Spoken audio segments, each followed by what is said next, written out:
Sa gobyerno, lalong-lalo na sa DSWD, mahirap man kamo. Mayo pa yan sa kabanga hanggang tigtao misendo.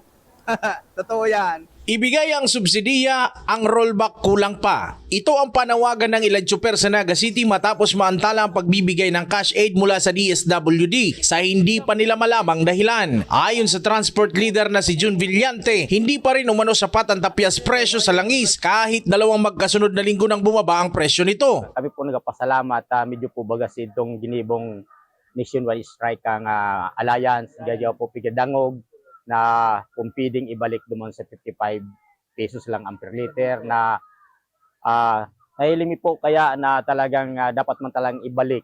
Kami nagpasalamat at 2 times na naman po baga rollback ang sa tuya pong diesel, sa tuya pong produkto kan mga pinagamit sa transport. Although po kulang pa pong maray pero nakakapagiang-giana pong kadikit sa samuya sa partime. Pero kung iisipin po talaga, harayoon pang maray kita.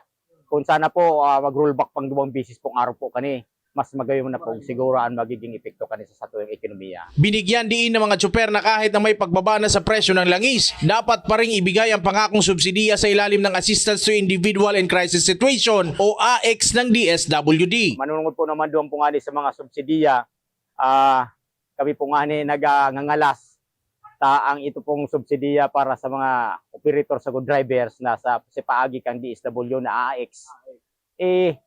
Ang sabi po kang regional director kang Region 5 na si DeFeo, Joel DeFeo, na supposed to be dapat po talagang niya na aldaw, April 21 ang release po. Kundi nag-advise po ang DSWD na i-pig-hold ang pag-release. Dahil po aram kung ano ang rason. Sa gusto rin talaga i-reset ang pag-release. Kahit po daw po nag-rollback na po kung yan. May mga problema kung i-hold ninda. Basta ibalik ninda sa dati. Ang presyo kang diesel, ibaba ninda kiraray. Ibalik ninda sa 50. Tig-inot ninda ang tricycle, na gasolina, ang barato pa kadto. Mas samuya kaming apektado, tripling maray so dinagdag sa muya. Halos ang sarong aldaw mi. So kita mi na 100%. Kaya naging 20% na lang ang natatadata, nasa 80% kasi dinagdag sa krudo na.